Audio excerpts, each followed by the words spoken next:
Well, ladies and gentlemen, I think everybody is getting seated. I want to say good morning, and I think it's time to begin at 9 o'clock here. I'm Carl Indefurth, and on behalf of the Center for Strategic and International Studies and the Wadhwani Chair in U.S. India Policy Studies, I'd like to welcome all of you to this event focusing on India's energy options, and to hear our guest speaker, Vikram Mehta, Chairman of India's Shell Group of Companies. Mr. Mehta, we are very pleased and honored to have you with us here today. Before turning to the formal introduction of Mr. Mehta, I'd like to say a few words about today's event and place it in the context of the work that we're doing here at CSIS. At the beginning of this year, CSIS launched a new chair and a new program, the Wadhwani Chair in India U.S. Policy Studies. Its aim is admittedly ambitious, namely to unlock the full potential of the U.S.-India relationship for the 21st century. That's a tall order. This is something I have been working on since my days at the State Department, and I'm delighted to now have the opportunity to continue this endeavor here at CSIS. Our program will place special emphasis on policies to accelerate economic development in India with a wide-ranging agenda including economics, energy security, climate change, regional security, and India's role in the world. I should also mention in this regard that we have established a formal partnership, the first of its kind, with one of India's foremost think tanks, the Indian Council for Research on International Economic Relations, known as ICRIER, which is based in New Delhi. Together, we intend to promote policies that will advance India's growth and its collaboration with the United States. Now, it's in this context, and with the very generous support of the General Electric Foundation, that we are today launching a new speaker series to provide an in-depth perspective on India's future by examining various sectors of the Indian economy. And first up is India's energy sector, which brings us to our event this morning. As you are all aware, India's economic growth and energy security are intimately associated and in substantial need of modernized and diversified energy supplies. Hence the subtitle for today's event, which is New Sources, Innovations, and Areas of Cooperation. Among the issues we have therefore asked our speaker to address are these. What is the current state of energy production in India? What should India's energy strategy look like? What is currently being done to improve India's energy outlook in terms of new sources of energy, investment, and habits of consumption? What will be the impact of the recent nuclear crisis in Japan on India's investment in nuclear energy technologies? And what will be the role for the United States in India's energy sector, both government to government and private sector? Now, I'm aware that those 5 questions, any one of which could take a full lecture.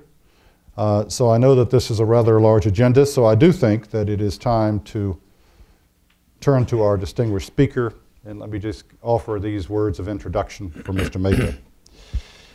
Vikram Mehta has been chairman of Shell Companies in India since 1993. He graduated with honors in mathematics from St. Stephen's College, Delhi University. He holds a master's in economics from Oxford University and a further advanced degree in energy economics from the Fletcher School at Tufts University. Mr. Mehta began his career with the Indian Administrative Service, but soon moved into the private sector, joining Phillips Petroleum in the UK. He then returned to India as advisor to India's Petroleum Ministry before moving back into the private sector with Shell International in London with a portfolio that included Egypt. In 1993, as I said, he returned home again to head Shell's interests in India. Mr. Mehta is a member of the National Council of the Confederation of Indian Industries, or CII, a good institutional friend of CSIS, I should add, and he is chairman of CII's Hydrocarbons Committee. He serves on a number of other boards, and I should also mention that he was a recipient of the Asia House's Businessman of the Year Award in 2010.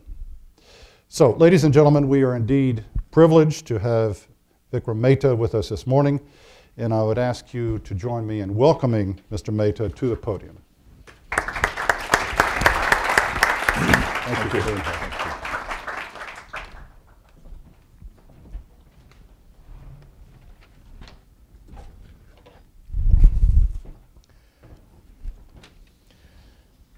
Thank you very much, Ambassador.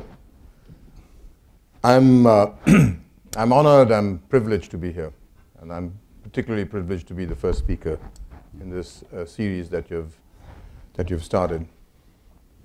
Well, as you mentioned, Ambassador, the range of subjects that you've asked me to address is vast. Each of those topics could indeed be the subject of a separate lecture. And this problem or the complexity is compounded by the fact that energy in itself sits at the nub of every policymaker's deepest dilemmas. How does a policymaker provide access to affordable and secure energy to the poor without undermining the fundamentals of the market and imposing an unacceptable burden on the exchequer? This is a major dilemma. How does a policymaker accelerate growth, economic growth, without degrading the environment? How do we extract the benefits of globalization and connectivity and at the same time ensure that we respect and further our national self-interest towards self-reliance? These dilemmas are difficult to resolve. It's exceedingly difficult for a policymaker in a democratic setup to establish the balance. So what I want to do today is look at the set of questions through the prism of the political economy of the energy sector. I don't want to address each of those questions that the ambassador has set out sequentially, but I do want to address them by going through by identifying the issues that we face in India, by setting out the agenda that the government has laid out, and by perhaps focusing on some of the questions that we still need to resolve in the coming years. All of this within the backdrop of our Indian political economy. Let me start by setting out some basic facts. And these facts will, in effect, provide you with a profile of the energy sector. The Indian economy has grown by 8% plus over the last 5 years or so. During this period, the demand for motor gasoline and diesel has gone into double digits. The per capita consumption of energy in India is 500 kilograms of oil equivalent. The world average is 1,800. China is 1,090. And the United States is 7,835.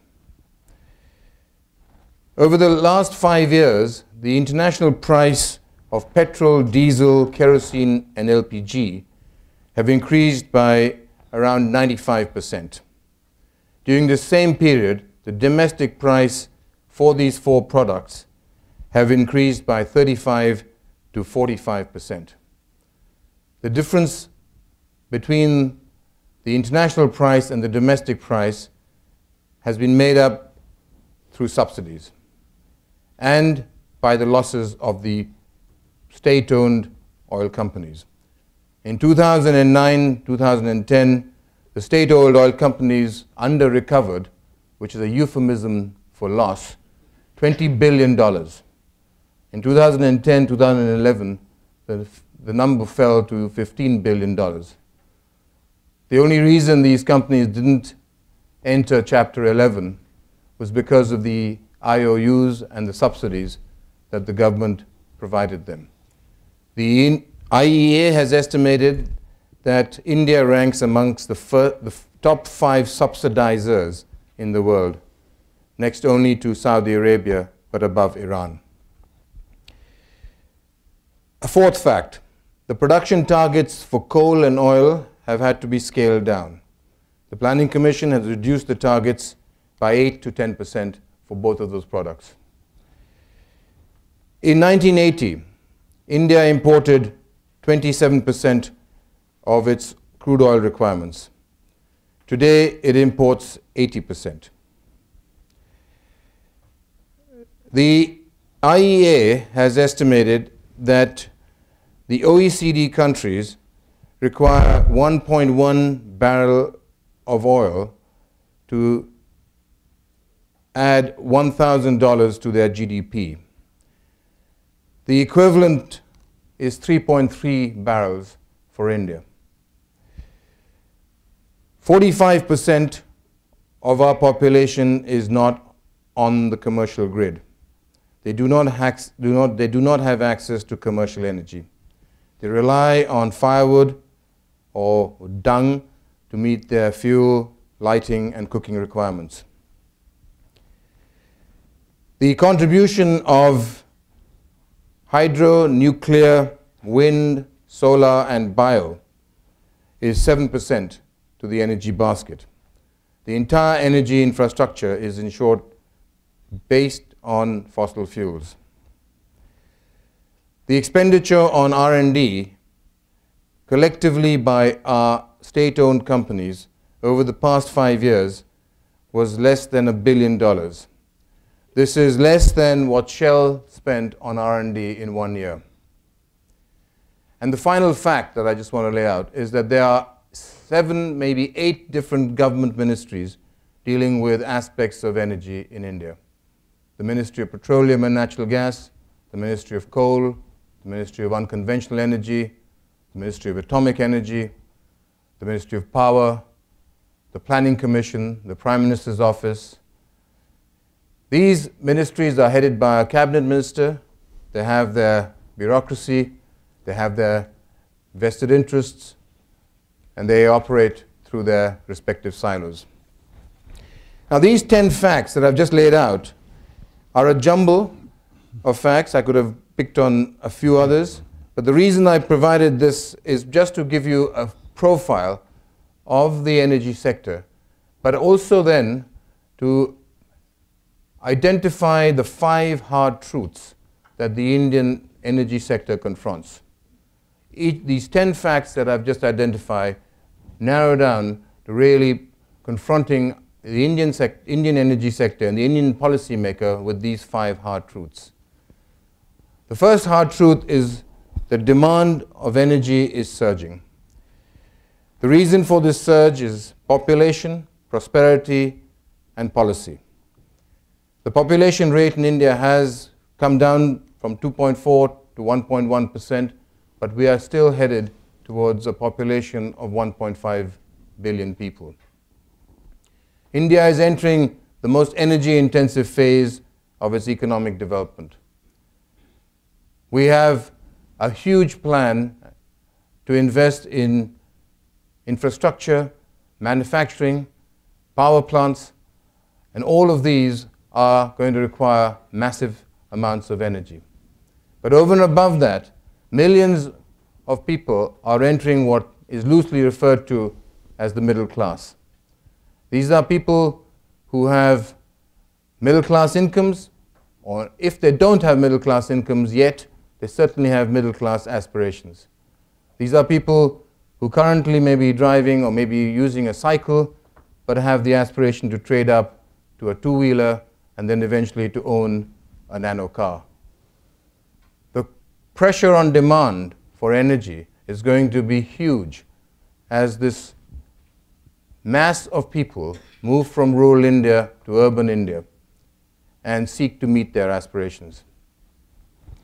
The policy environment has not been conducive to containing demand. As I've already mentioned, we are amongst the largest subsidizers of petroleum products in the world. The price mechanism has not been a countervailing force.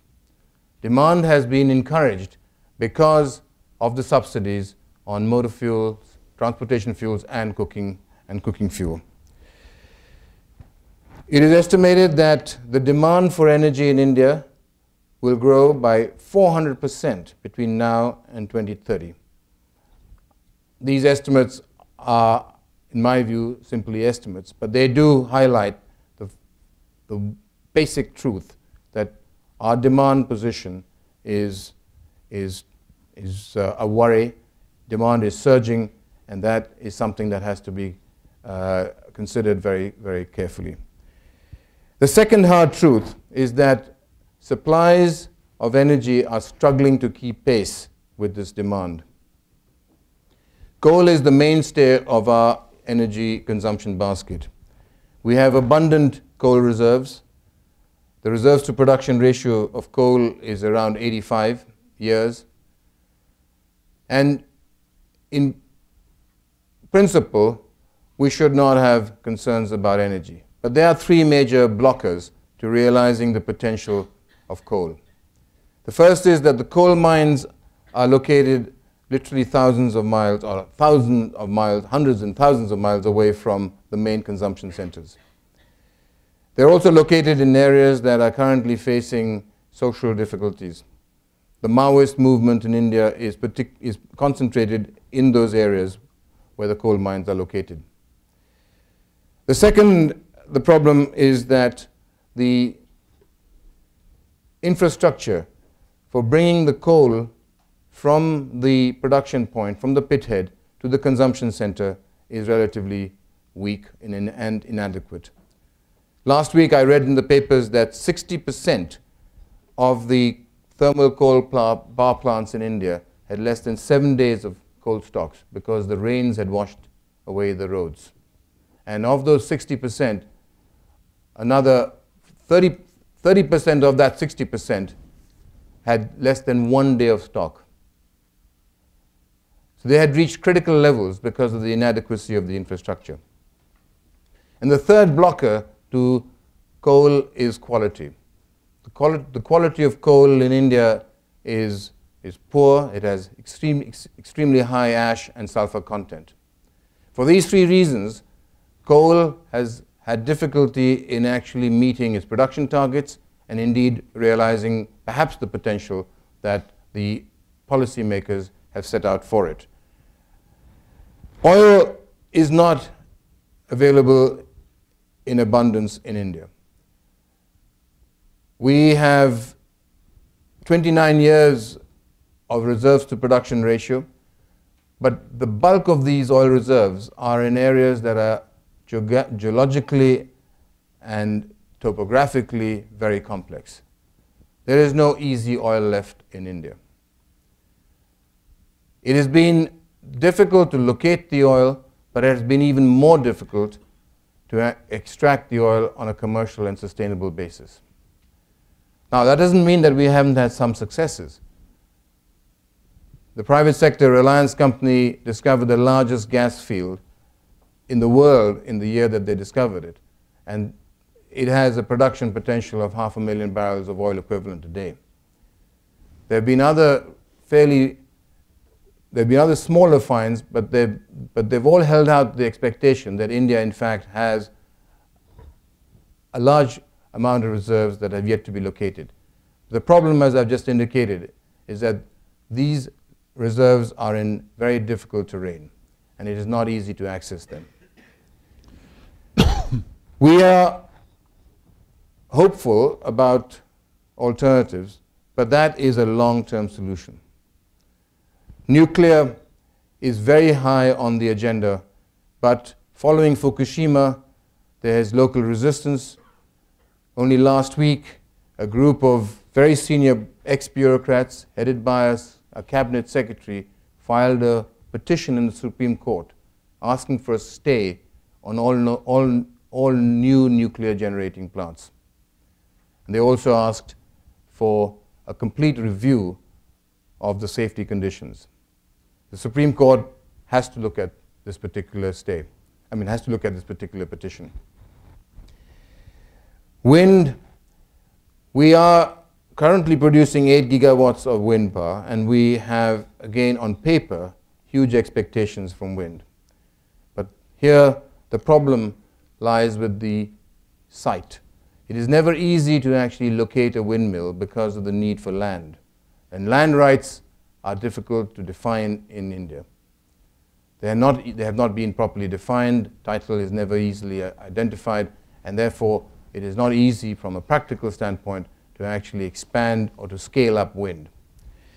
Solar is the highest item on the Prime Minister's agenda. The solar mission is something I suspect all of you are aware of.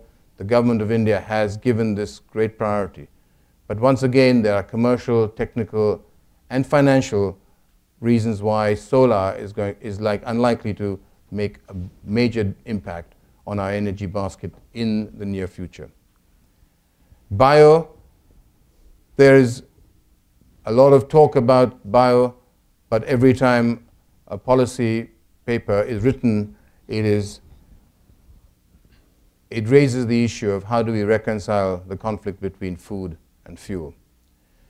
The point, I guess, that I just wanted to highlight is that whilst we have a broad base of energy resources, we are not able to extract the full potential from these resources, and supply is therefore struggling to keep pace with this demand. The third hard truth is that technology has been relatively underutilized or maybe inefficiently utilized. The recovery rate of oil and gas from our producing fields in India right now is 28%. This should be compared to an average recovery rate from fields of similar geology of around 40%. Our coal power plants have a conversion factor of 30%, whereas the average around the world is 37%. We have not actually managed to use technology that is available off the shelf in an efficient manner. We need to do that. The fourth hard truth is the absence of an institutional structure that allows for an integrated energy policy. I mentioned to you that we have 7, 8 different ministries that are currently involved with energy. The consequence of that is the absence of one holistic framework within which an integrated energy policy can be framed. And the final hard truth is that the environment is under stress. The link between economic growth, energy demand, and the environment is too strong. It is unhealthily strong. And we have not done enough to weaken this link. The fact is that our economy is almost totally reliant on fossil fuels.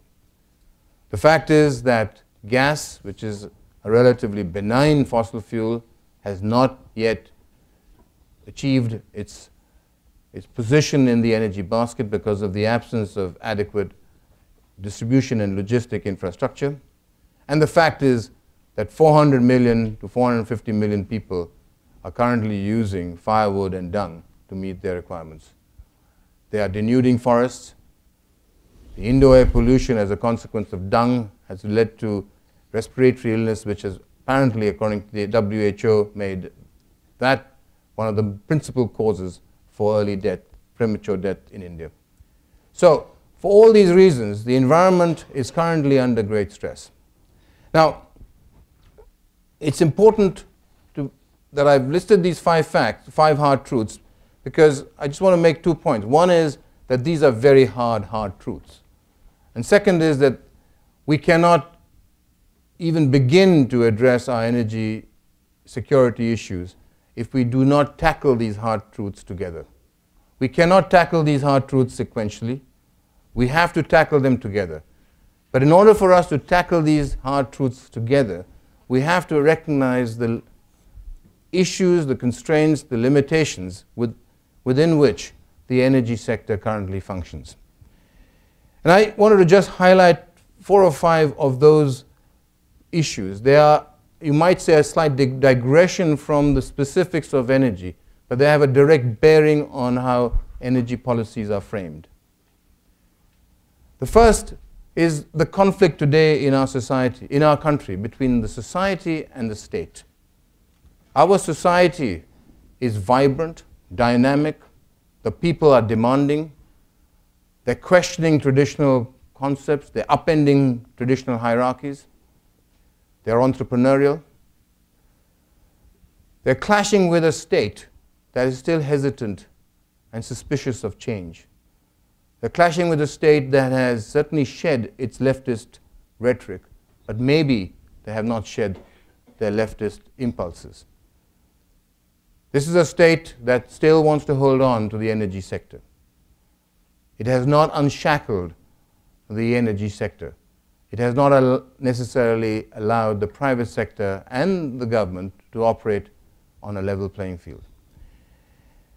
There's the clash between, you could argue, good economics and good politics. Good economics would suggest that we must reduce subsidies.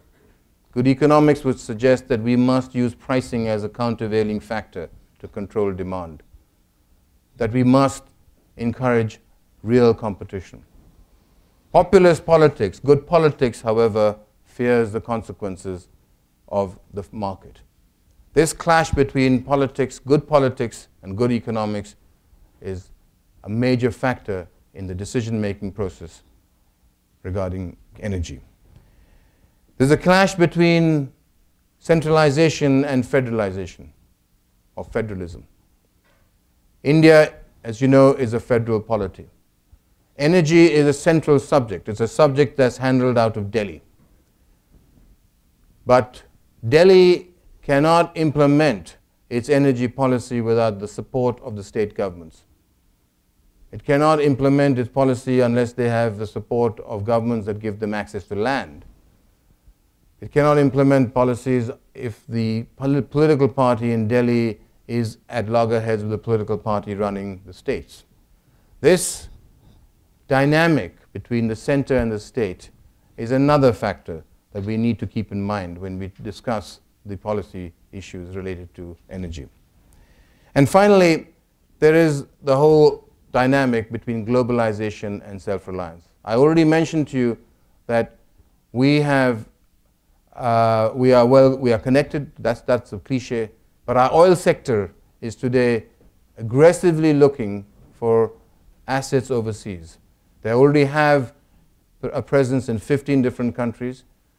They are in partnership with a number of international players. So they are looking aggressively to benefit from our connected and global world.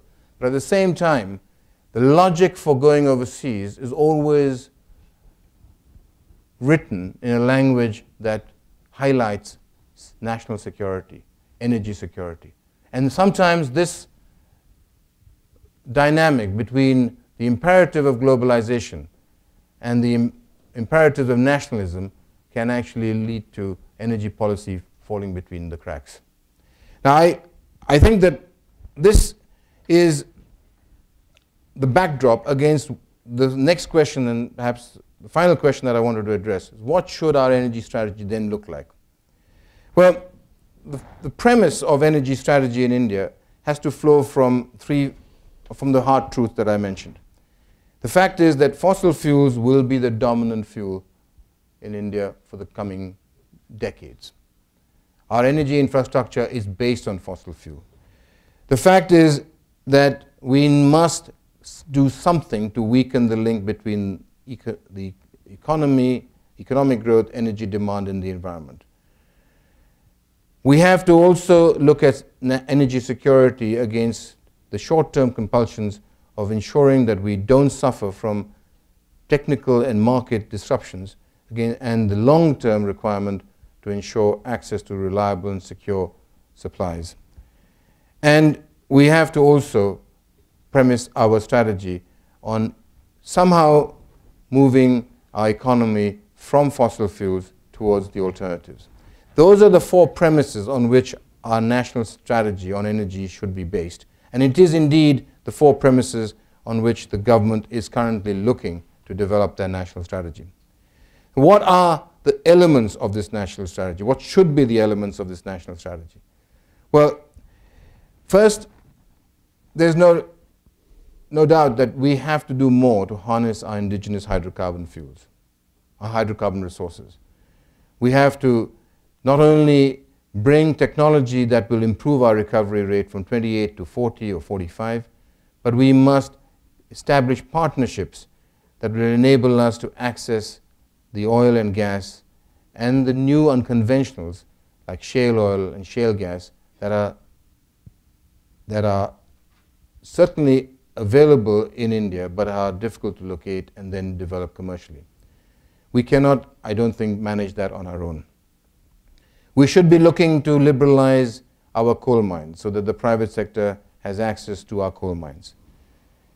And we must certainly do more to ensure that the fiscal terms are competitive, they are predictable, and that there's no doubt in anyone's mind, whether the private sector, public sector, international or domestic player, that contract terms will be respected, that we do not have any, that we will not ex post alter the terms that have been agreed ex ante. The second element of our strategy has to focus on natural gas. Natural gas is the bridge fuel, if you will, between our present position and our hope for future situation when renewables become a more dominant part of the energy basket. The reason why natural gas has not acquired a more dominant position is because of the absence of pipelines, and also because we have not invested perhaps enough in the LNG import terminals. Now, both those facts are known to the government, both those facts are being considered aggressively by the government. So there are plans to put up 5 more LNG terminals, regasification terminals on the west coast. There are plans to look at 2 LNG regas terminals on the east coast. A whole blueprint has been drawn up for establishing a network that links the southern markets to gas supplies. Today, the 2 pipelines that currently, the 2 gas pipelines are both, they cover the north and the west of India, but they do not actually go to the south. So gas is not available in the south of India. We have to do much more to increase, to accelerate investment of infrastructure to link the southern markets to the gas production system.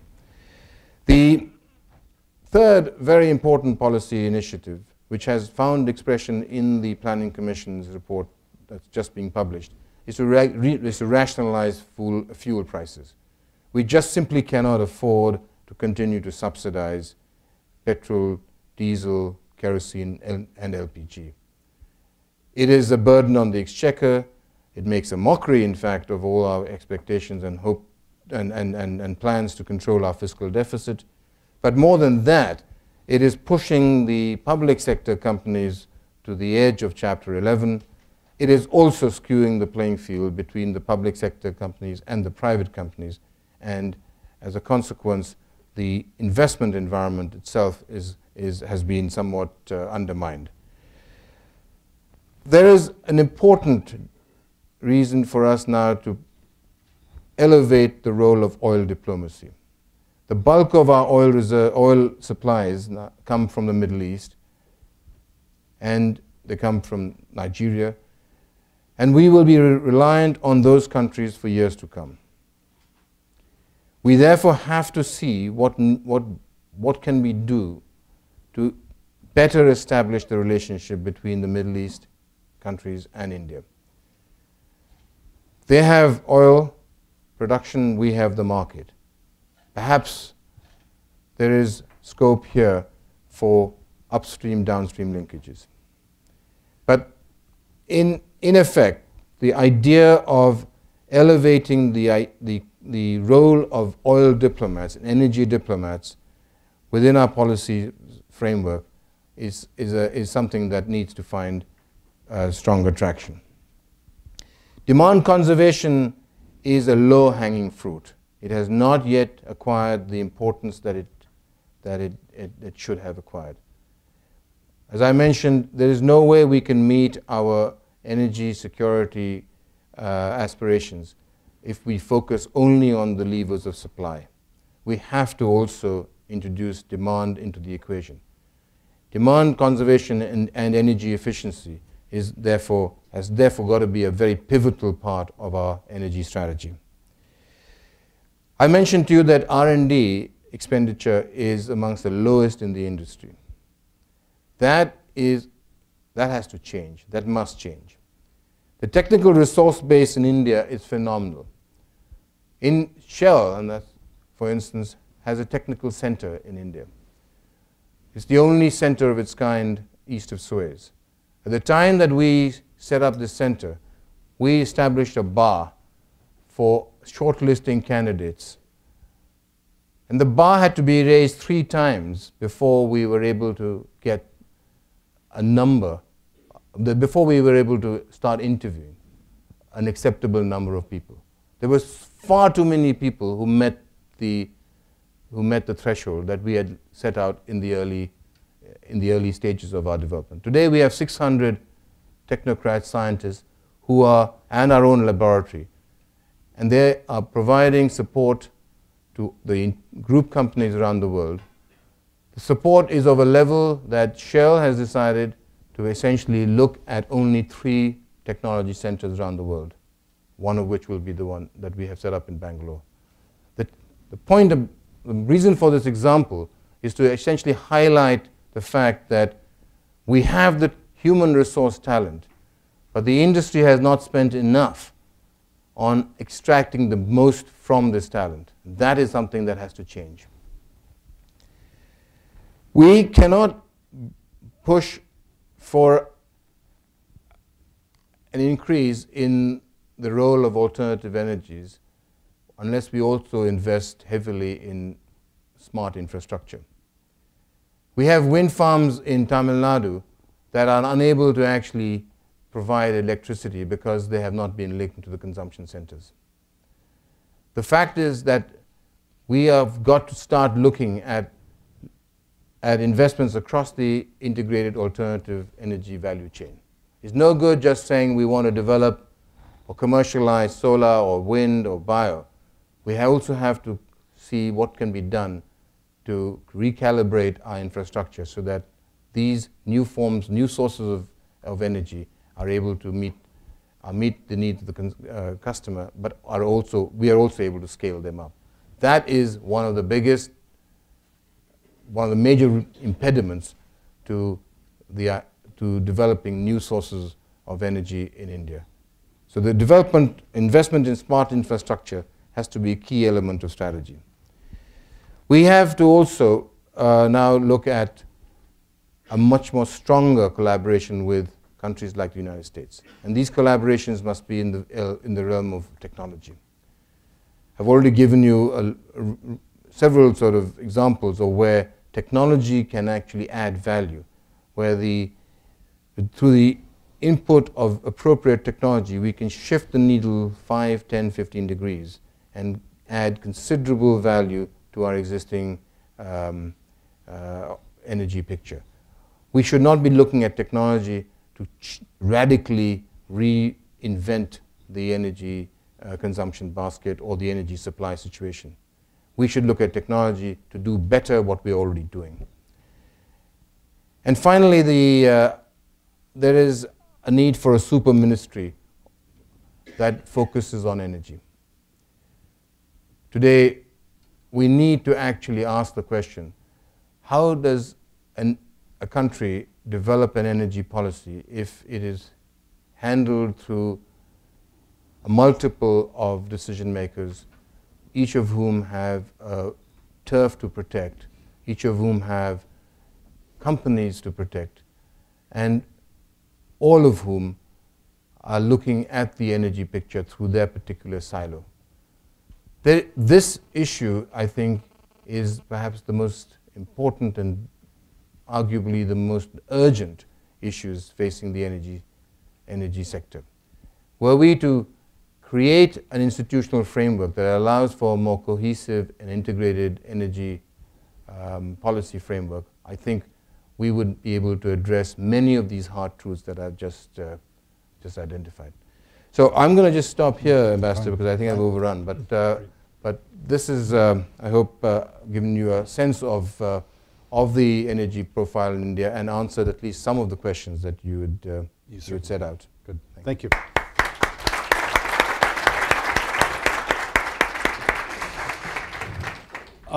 It certainly didn't answer many of the questions that we set out. I think that was a great presentation. The 10 facts and the 5 hard truths and the recommendations for a coherent Indian policy for India, energy policy, excellent framework for our discussion. I also was struck by your call for a super ministry to bring together, I think you said 7 ministries now have a role within India for energy policy.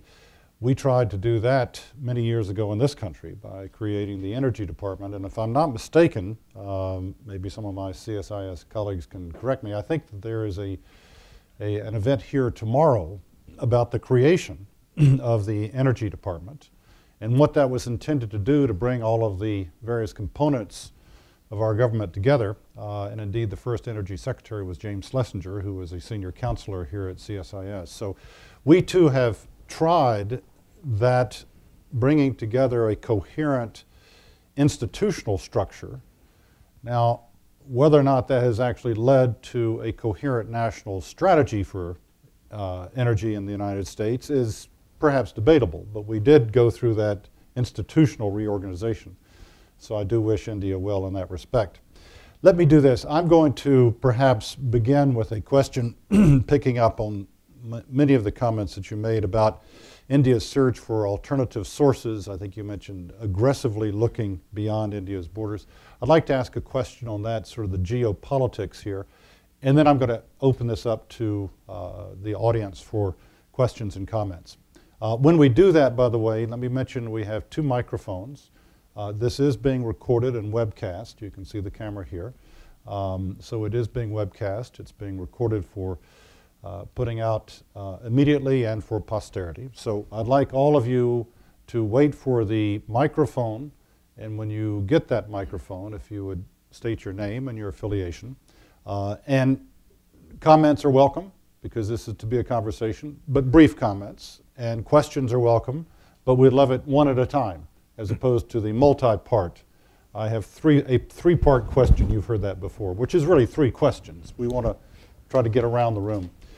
So let me begin with a reference to what you said about seeking partnerships and the rest. This is, actually, I've got a 2-part question. I just said not to do that. It is a 2-part question, but it's all geopolitical. In the neighborhood, in your neighborhood of India, and I've had some dealings with this when I was Assistant Secretary, there are energy resources that are available. There's natural gas, you have Bangladesh, you have Myanmar, Burma, hydropower in Nepal. I'd like to get a sense from you about how you think that regionally, because all of the neighbors are also in search for energy to fuel their economies. How is India going to approach that regional dimension of the search? And then another part of the regional is a very big part, which is China. And you mentioned that you see India aggressively searching for overseas sources. Well, there is another country that will be and is aggressively searching at this point, and that is China. How do you view the India-China competition or perhaps cooperation in the search for energy sources? Because both countries, with a growth rate 8–9%, will have to have more energy to address their needs in the future. So if we could start with those questions, and then we'll go to the audience. Thanks. The regional question. Now, this is an issue which has been on the agenda for years in India. I mean, it's the partnership between Bhutan and India on hydropower was a great success. Mm-hmm. And that led to several analysts and commentators and government officials talking about the potential for partnership between India and Nepal. Then there was, of course, a lot of conversation about whether India should partner Bangladesh, and that's the only means by which Bangladesh could monetize its gas. And there was the Iran, Pakistan, India pipeline, and now we have in recent months been sort of focused on the Turkmenistan, Afghanistan, Pakistan pipeline. TAPI. TAPI. So this is a subject that has been on the agenda, but I have to say that it has excited the commentators and the analysts and the think tanks more than the practitioners of policy. And the reason is that, I think the reason, actually, my own personal reason, is that it flows from, indeed, the siloed nature of our decision making. The Ministry of Petroleum, for instance, is pushing for the TAPI pipeline. It was pushing for the Iran, Pakistan, India pipeline. The Bangladesh issue and the Nepal issue kind of dropped off the agenda because of politics, simple, straightforward politics. Bangladesh government was not prepared to sell to India, and it was and Nepal we didn't really have a dialogue with Nepal on this. But on the TAPI and Iran pipeline, the Ministry of Petroleum was pushing hard for this. But then you had other ministries who were raising all sorts of issues, whether it was the issue of security, whether it's the issue of the geopolitics. And before you knew it, within India itself, the debate was getting sort of fragmented. Now there are commercial issues which have held it back, which are pricing issues. That is the focus of the Ministry of Petroleum. But the Ministry of Petroleum thinks that they can overcome it.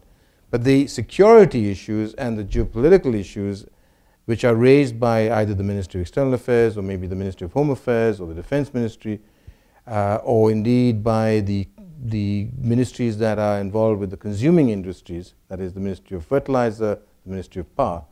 Those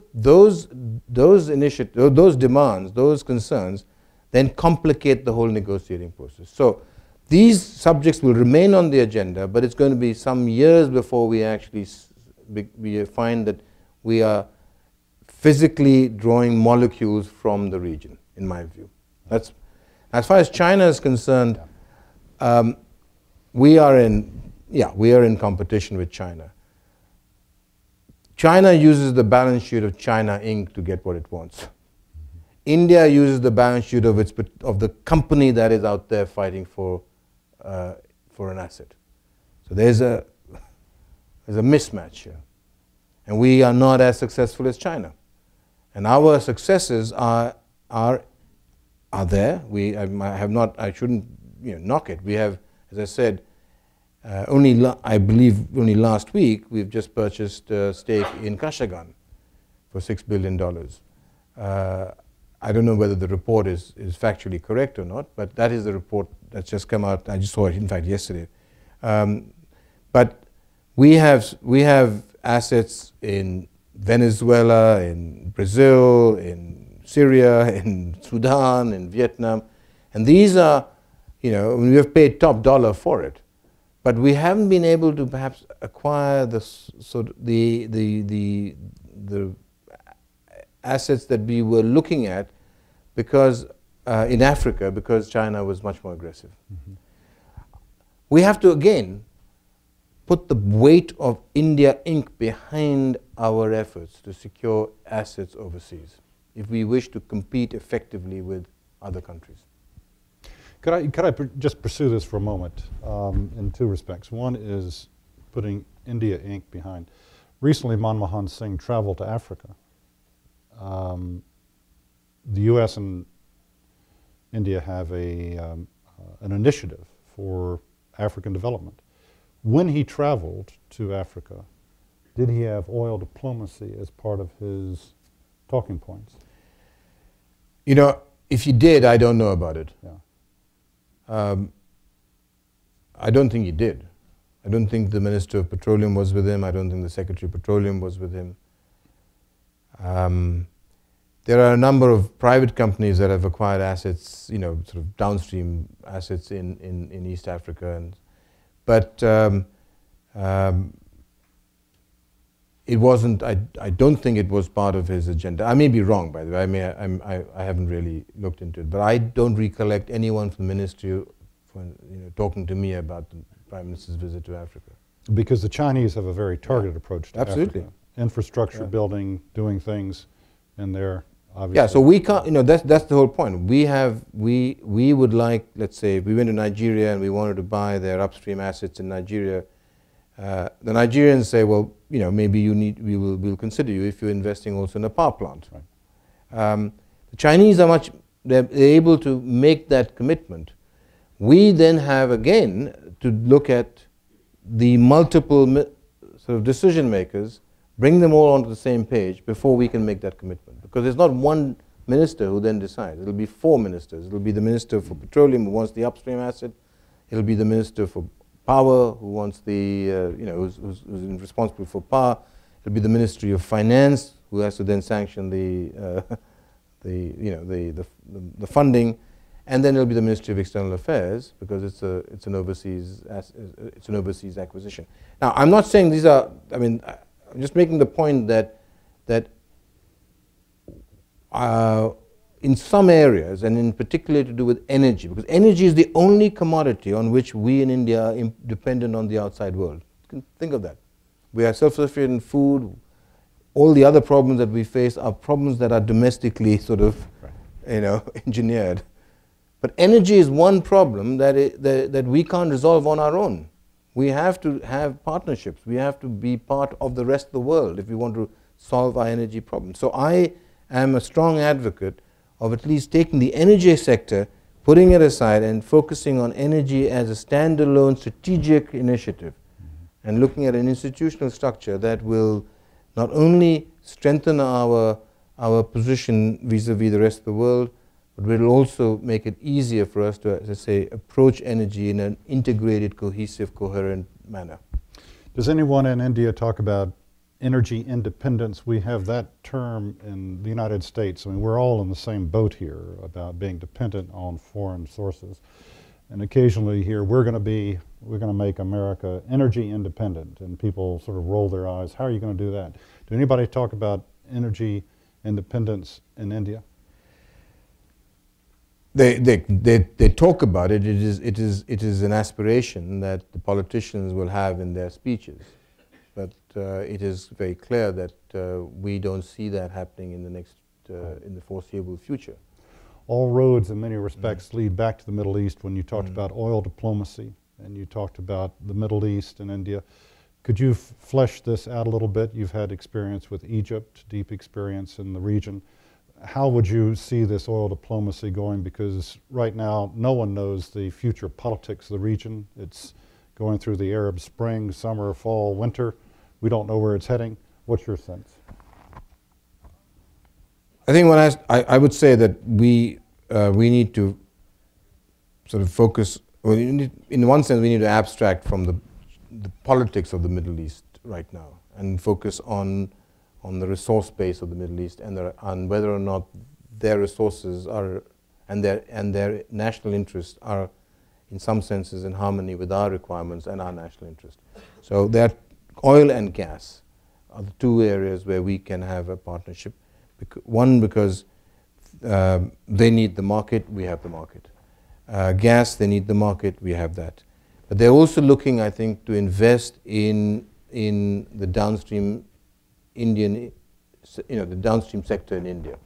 So the way I see it is that if you were to, there are countries like Saudi Arabia, Kuwait, maybe Abu Dhabi, where you could perhaps establish a relationship that brings the synergy, or that establish the synergy between their interest in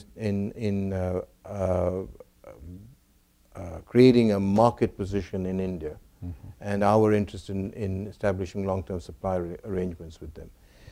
The politics is something that in the short term will make it difficult to sort of perhaps achieve any traction on these issues. But I think this particular subject is going to be on the agenda, irrespective of how the politics sort of evolves. It's true. Okay. So let's begin. We'll just sort of work from the front here and sort of try to move around with the mic in close proximity. We'll make it all the way around the room. If you could, again, introduce yourself and affiliation. And my name is Som Karamcheti, and 2008 I used to follow your writings in the Indian Express, and I was probably the only one that wrote comments a couple of times. That is to introduce myself to you in particular. You were actually mentioning at the time, in terms of needing an energy czar. You, in fact, named a particular politician in India. But the general comment I had at the time, I repeat it again in terms of perhaps you're looking, I mean, your analysis is great, I've admired it before, but you have been looking through the glasses of an oil executive. And that's why you find that when we talk about oil, even today the discussion has been mostly on the oil and oil resources abroad and oil requirements in India, fossil fuel and so on. You dismissed coal also very quickly. Solar and all that, you were shielded completely from the sun. So I want to bring you back into that discussion. In that sense, my view is that in India, it's a problem of allocation. Allocation of leadership resources, which you mentioned, and allocation of land, which you partly mentioned but didn't go into detail, allocation of technology, allocation of planning, allocation of capital. Even when we talk about US versus India, it's a matter of allocation of the politics of it. I mean, their politics and I should say US politics and Indian politics are different. So I would request you to think in terms of allocation, and we are not allocating rightly. For example, you mentioned about 200 people, 200 professionals in Shell, whatever. The number should be probably 200,000 or 20,000 or some number like that, because it's technically we are strong. I leave that there. It's an allocation problem. Well, very briefly, I mean, I have no dispute with you. I focus on oil and gas in any talk on energy because ultimately it's not just because I know a lot more about oil and gas than others, it's also because it is the fact. I mean, not just oil, gas and coal, it's a fact. 93% of our energy is currently drawn from fossil fuels. Our entire energy infrastructure is based on fossil fuels. We can talk about, and we talk about solar and bio, and as I did, wind and others, but we must recognize that from now until 2030, 2035, we will be dependent on fossil fuels. Because and what I tried to do today was to try and give you a sense of the problems associated with making this transition from fossil fuels to non-fossil fuels. I think you're absolutely right. The transition can be accelerated if we allocate more funds to non-fossil fuels. Our R&D expenditure of $1 billion over 5 years is just an indication of how limited our efforts are. The rhetoric speaks much louder than the action in this particular case. But there are other factors that we need to look at. We have to invest in smart infrastructure. You talk about land. The density, the population density in India is 350 people per square kilometer of land. This means that in order to put up a power plant that requires 5,000 hectares, you will need to displace 20,000 people. Displace and rehabilitate 20,000 people.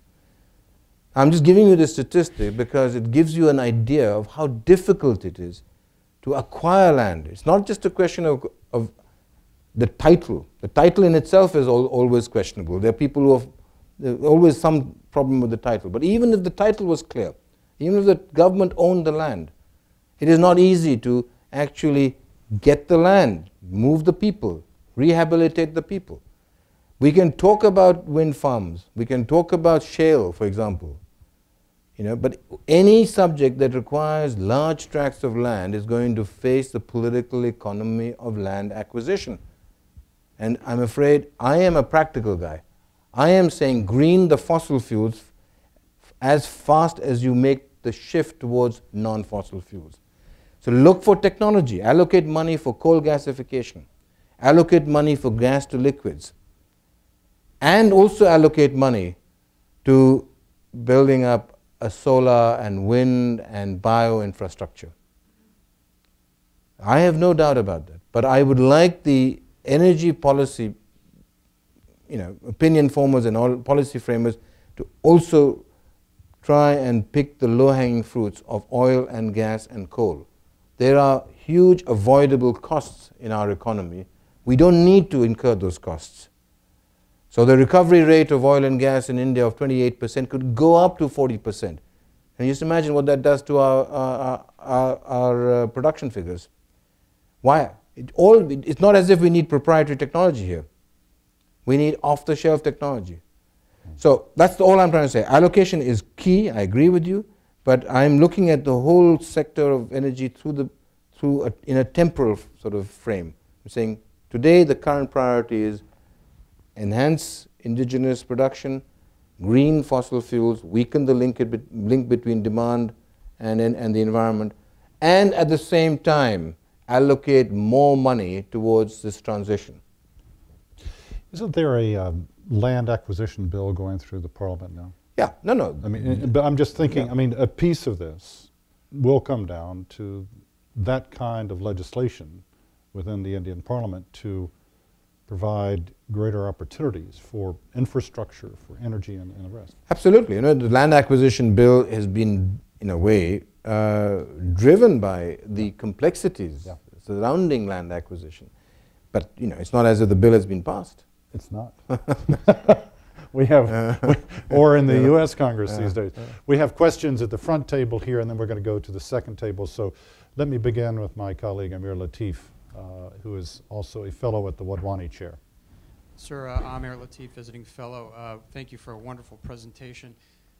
You very articulately laid out the challenges that India is facing in its energy future. Could you give us a sense of what you think is going right in India with energy policy? Where are the areas of optimism that you see, or what's going correctly?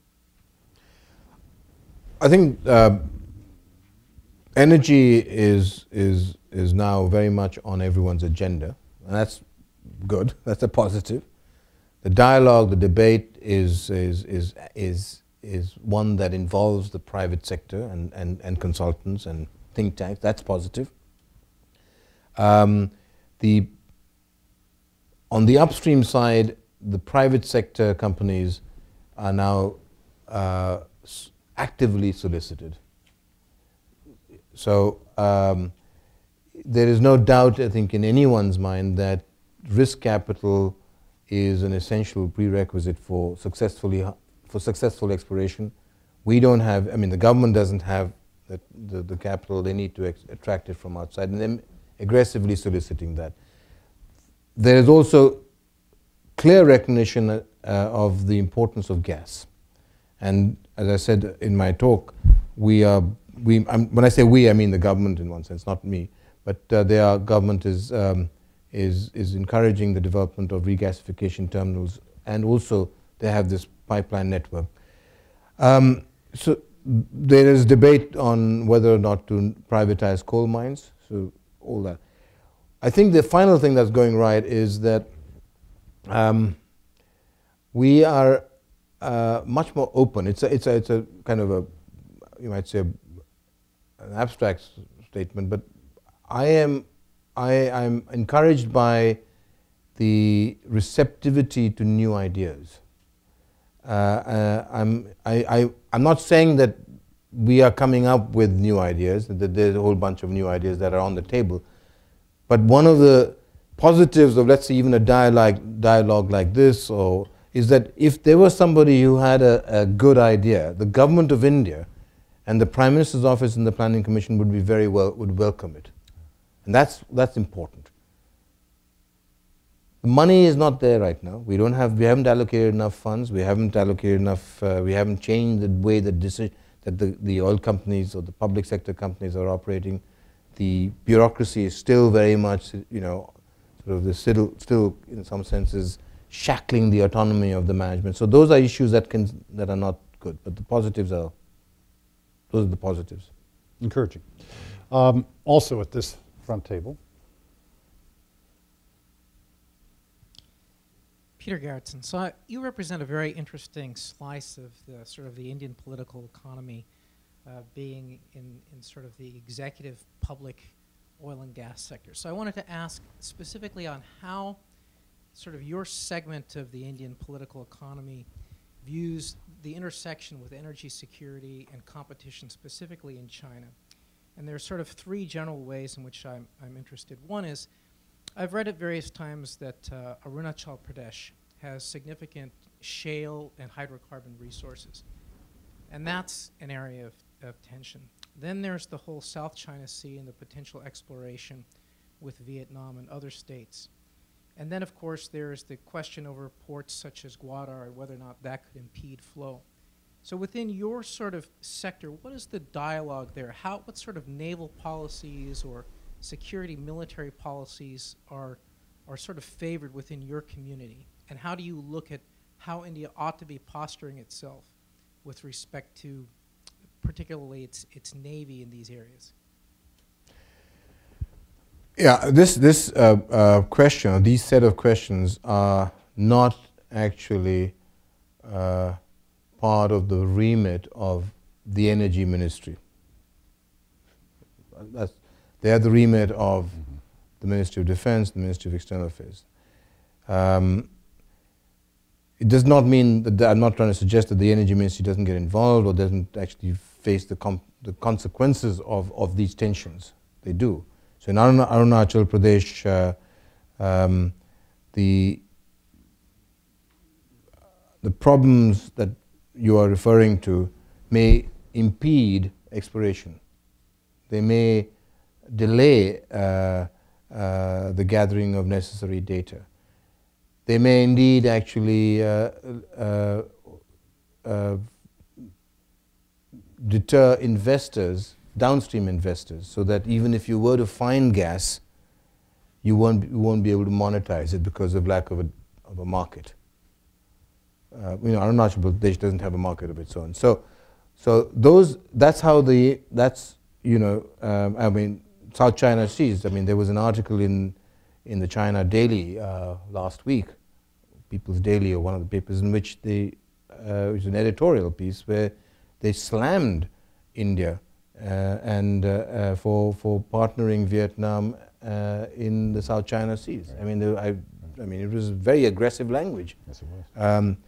So ONGC, which is will certainly suffer the consequences of any political, fallout from the relation, from whatever the Chinese are looking at doing in the South China Seas. But the specifics of does the Ministry of Petroleum or do people like me actually get asked questions on the strategic aspects of our relationship with China and how they, that does not happen. It's really something that is actually handled by the Ministry of Defense and the Ministry of External Affairs. So how do I see it? I mean, clearly, I think that we should be asked. I think the economics of monetizing these resources should play a part in the development of the policies that we have towards on these issues. And maybe that's another reason for a coordinated or institutional framework. I'm not answering your question directly, but because I don't also have the specific answers. But I'm just trying to tell you, it's not part of our remit. That's energy security. Next table, Ray Vickery. Vickery from Albright Stonebridge. You spoke about collaboration between United States and India on energy matters, and I'd like you to explore that a little bit further. It's a common concept or goal put out, but it seems to me that if you look at the collaboration that actually goes on, it's very little. Most of it boils down to technology collaboration, and it seems to me it's sort of the basis of, well, you, United States, send us, India, technology, and thank you very much, and that ought to be it. If you look at what's happened in civil nuclear, for example, it's completely dead in the water as in terms of actual collaboration because of the questions of liability. So what does it mean to say, yes, there's scope for collaboration and there's really some way forward that makes sense to both countries? Yeah, that's a good question. I mean, I agree with you. There's a lot more talk about collaboration than the substance of collaboration. I think that the short answer would be, don't knock technology collaboration. There is indeed a lot more that we could be doing in the area of technology collaboration. By the way, when I talk about collaboration, I'm not talking about the private sector and private sector. The private sector investments are separate. They will decide what they want to do. I'm talking about how governments can get together to essentially facilitate, enable the development of our energy strategy. And I think technology collaboration has to be a very important part of that relationship. So when we go back, when we talk about technology, there are 5 specific areas that clearly offer scope, and those are the alternatives: the solar, wind, bio, shale, nuclear. I agree with nuclear that there's a problem right now, but hopefully that gets solved. Mm-hmm.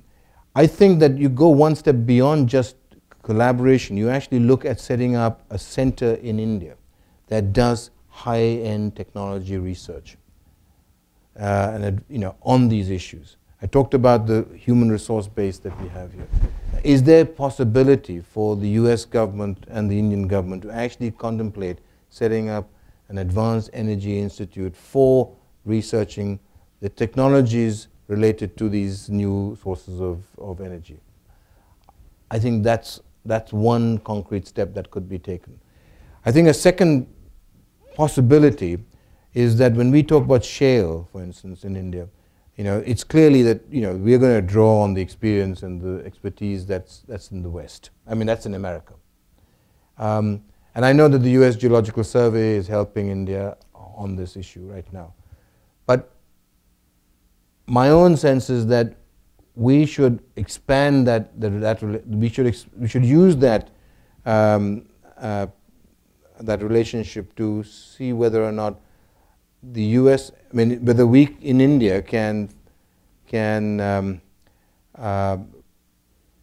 develop a set of terms, licensing terms and operating conditions regarding shale that draws on the expertise of the U.S., that draws on the consultancies that the U.S. might provide, but which accelerates the development of shale in a practical way. What worries me is that we may just leave the relationship between U.S. and India on shale or we may limit it just to the gathering of data. I think we should think about how we can take it one step further and move from data to action to something that will lead to the development of a licensing framework, which will then lead to investment dollars for the exploration of shale. So I think those 2 areas are specifics. We have a handout outside on a fact sheet on U.S.-India partnership to advance clean energy, energy security, and climate change. Let's go toward, we'll go these 2 right here, if please. Yes. Luvian Myers, Goldman Global Strategies. I have a question actually on shale gas, and I was just sort of wondering if you could elaborate on what the government of India is doing right now to, what specifically they're doing right now to develop the shale gas resources there, whether it be tax laws or you talked about the land rights, the bill that's in the government right now. So if you could just talk about specifics, that'd be great. Well, the specifics are not as clear as they should be. The reason is that the government is still actually debating the specifics. They've accepted that shale has huge potential. They have identified the areas where they believe the reserves are available. They have identified the issues that need to be resolved, and amongst those issues, the most important are land, water. They have also talked about the environment, because it's been on the agenda elsewhere. They've focused on ONGC as the pivotal sort of agency, and asked ONGC to identify consultants as well as potential partners. But what they have not done, and that's where the specifics are lacking, they have not actually set out the licensing framework. They haven't defined the fiscal terms, and they haven't also demarcated the blocks, the areas. So my point to the earlier question, my response to the earlier question was that, look, this is what needs to be done. When we talk about partnership with the US, why don't we also, focus on trying to put flesh around all these ideas that are currently doing the rounds with regard to shale? So there are no specifics right now. The intent is to try and accelerate it. Is shale a silver bullet for the energy crisis? No. I don't think so. This is not a Shell view. This is my personal view. I don't think shale is a bullet. It's not a silver bullet. Not because, I don't have any ideas to the reserves. There may be huge reserves there, but I'm concerned about issues I just raised: land, water. How quickly can we actually solve the issues related to land? And will we indeed be able to acquire, the water rights that are essential for developing shale? This question, two questions right here at the front table. While the microphone's getting there, I did see, do everyone here know where the term silver bullet came from? Does anybody know that came from the Lone Ranger and Tonto? I saw a cartoon recently with Tonto looking to the Lone Ranger, and he said, "Kimosabe, we've really oversold this whole idea of a silver bullet." And I think in the energy field, there probably isn't a silver bullet out there. Please. Thanks. My name is Jeff Meyer with IHS Cambridge Energy Research Associates. I just wanted to follow up on a point you made about demand conservation, and wanted to know what you think, or what you consider the key oil conservation measures that are in place now, and what you think the key measures will likely be over the next 20 years. Thanks. The key measures right now that are in place and that need to be rigorously perhaps implemented are the standards relating to energy use in residential buildings and in the industrial sites, the cement and steel. The key measures that need to be implemented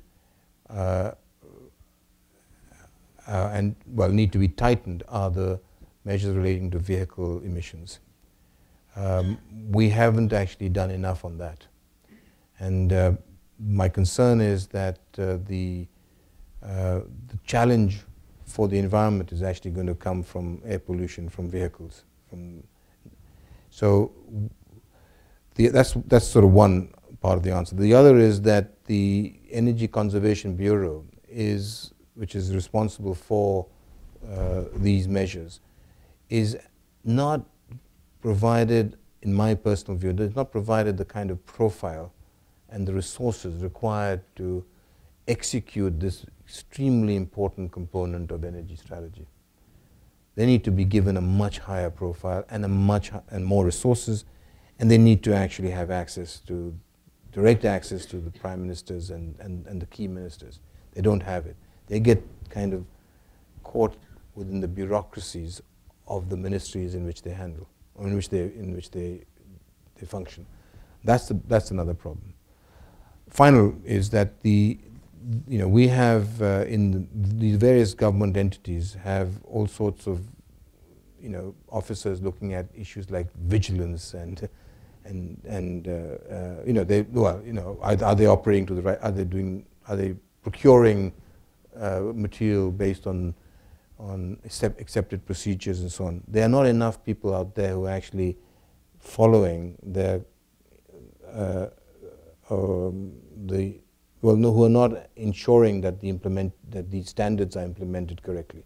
We need to actually have people in the various companies who are who are overseeing the implementation of these emission standards and performance standards. Is there equivalent of the Environmental Protection Agency? Yeah, there is, but there are actually Underfunded, several. There are under-resourced. several of them who Yeah. several bodies that have responsibility for something that the Environmental Protection Agency Right. oversees. Some sit in the Ministry of Environment, some sit in the Ministry of Petroleum, some sit in the Ministry of Power. So these regulatory bodies are also fragmented, Right. and they're underfunded, and they're bureaucratic. And the reason the point I'm making is that you need to actually pull them out of Right. of the bureaucracy, let them operate autonomously, and also make them let them have a direct sort of line to the oil companies or the power companies or all the other companies that operate in this area. Does this also, is there also the element of corruption? We hear a great deal about corruption these days. India is confronting this. Does corruption also play into the administration oversight of the energy world and regulations and the rest? Is that a concern? No, it's corruption. Yeah, you hear a lot more about corruption than in fact perhaps is the reality. I mean, there's no doubt. I don't want to push the issue of corruption Right. under the surface, but under the carpet. Sorry, but one very positive, and maybe that's an answer that I should have given to one of the questions. One very positive development over the years is the fact that the procedures have become more transparent, Mm-hmm. and none of these bodies that I've just talked about actually confront a corrupt sort of interlocutor. There's none of that. What the problem is that they don't have the power to Right. execute Right. their own decisions, their own policies. That's more important. It's not that there's any corruption. Yes, sir. Again, the front table, then we're going to go here and then toward the back. Vikram, thank you very much for your always incisive remarks. I wanted to turn back to the conflict between the central government and the states, because as you well know, most, if not all, the state electricity boards are in desperate financial condition. And I'm wondering, how do we get India to advance with the tremendous electricity needs they have looking towards the future and get them over this hump of that currently nobody in their right mind would probably want to invest in one of these entities? Yeah, I mean, it's. I think I'm struggling with an answer, Charles, because I don't want to give the cliched answer in that the solutions are known to everyone. We know we need to do a lot more to we need to privatize distribution, we need to privatize transmission. We've already privatized to some extent generation. We need to have a much clearer sort of set of regulatory rules. We can't, the whole pricing tariff structure has to be rehauled or overhauled. It doesn't work like that. That's unfortunately the case. The fact of the matter is that the politics, the political sort of economy of power is just prevents us from making these changes. Now, so that's the downside. What I just want to say in answer to your question is that, look, there is huge financial pressures on the central exchequer and the state exchequer. The governments are no longer able to fund these losses. These losses are not just the losses that they incur through subsidies, the losses that they incur through waste, through transmission and distribution theft. These losses are now hitting the bottom line of the government exchequer. Their companies are actually facing bankruptcy. And the balance sheet of the state government and the central government that we see is very different from the liabilities, and I mean very different from the balance sheet that actually they face. There are huge contingent liabilities that are not recorded.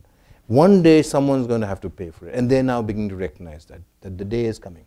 So the pressure to rationalize prices, the pressure to rationalize the regulatory regime, the pressure to make sure that the subsidies that are being currently provided are reduced.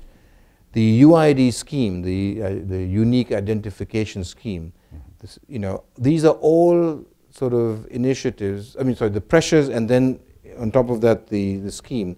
These are, the effort is all towards somehow or the other reducing this burden, the financial burden on the exchequer. And the energy sector happens to be the biggest drain on the finances. So the positive of the crisis that we are facing today is that there's going to be a shift towards rationalization. We had two questions over here. If we could, we're approaching 10:30, and I want to keep us on schedule. All of you have things that you will be needing to do. Could we just take each of these questions here from there are three questions right here. If you could just ask your questions, and then we could... Matthew Asada, I'm a Foreign Service officer, spent the last couple of years in Calcutta reporting on politics and also on energy. Want to thank you again for your overview. The policy prescriptions that you've listed are really good ones. The fifth one, the super ministry, I think that is maybe the most elegant of all the solutions, in that it takes 5, 6 ministers that you would have to deal with and then puts it down to one. However, again, I think politics is actually the most difficult problem here. And I'd like to hear from you on the political appetite by politicians for these changes, because as you know, coal, gas, these ministries have a lot of patronage power. What will it take to get politicians to buy into something like this? Because again, the policy prescriptions are I think, easier actually, whereas the political challenges, again, drawing on the state-center divide, again, regional parties, et cetera, how do you navigate that? Okay, second question here.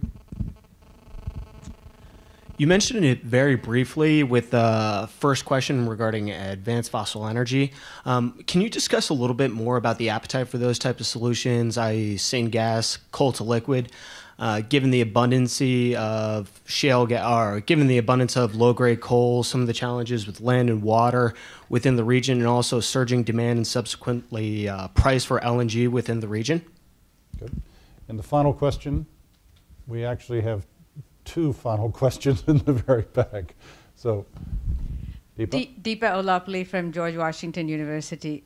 You spoke a lot about the governmental aspects, and I wanted to shift it slightly to the private sector in India, the big industries, because after all, they're going to be the ones that are the major consumers of energy in the coming years. And I wondered to what extent they have an input in the government's foreign or domestic energy policies.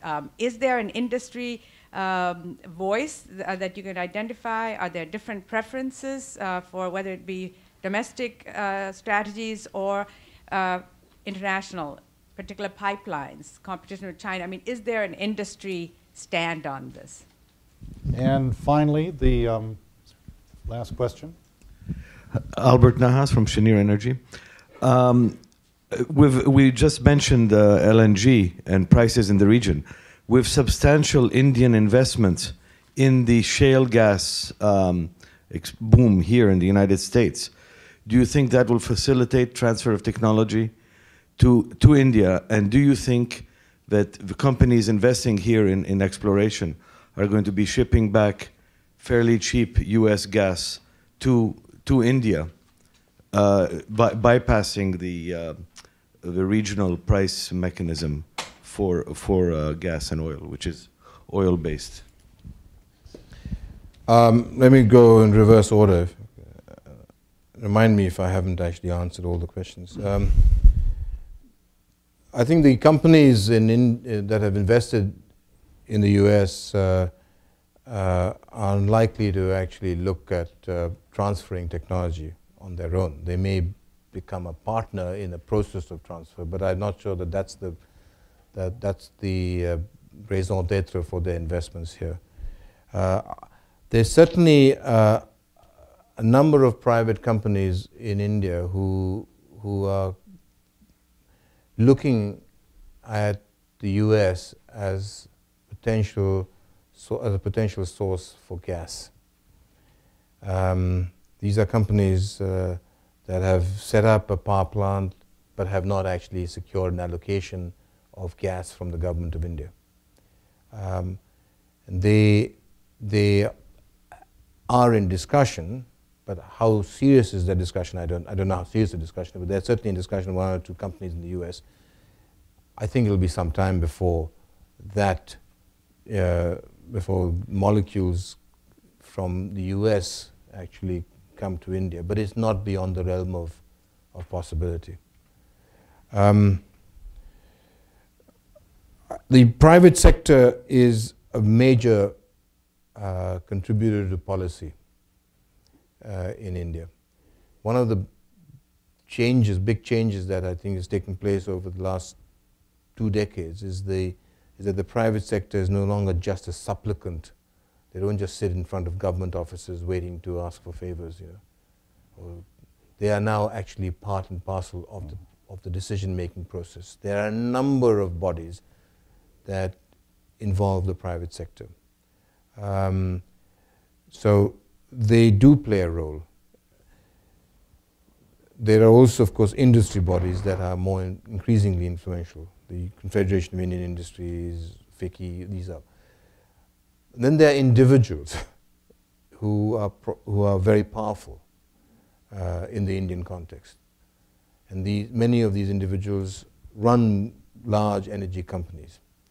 So if you have these 3 layers, you might say, of involvement of the private sector, there are these formal committees that are public and private, that have memberships from the public and the private sector.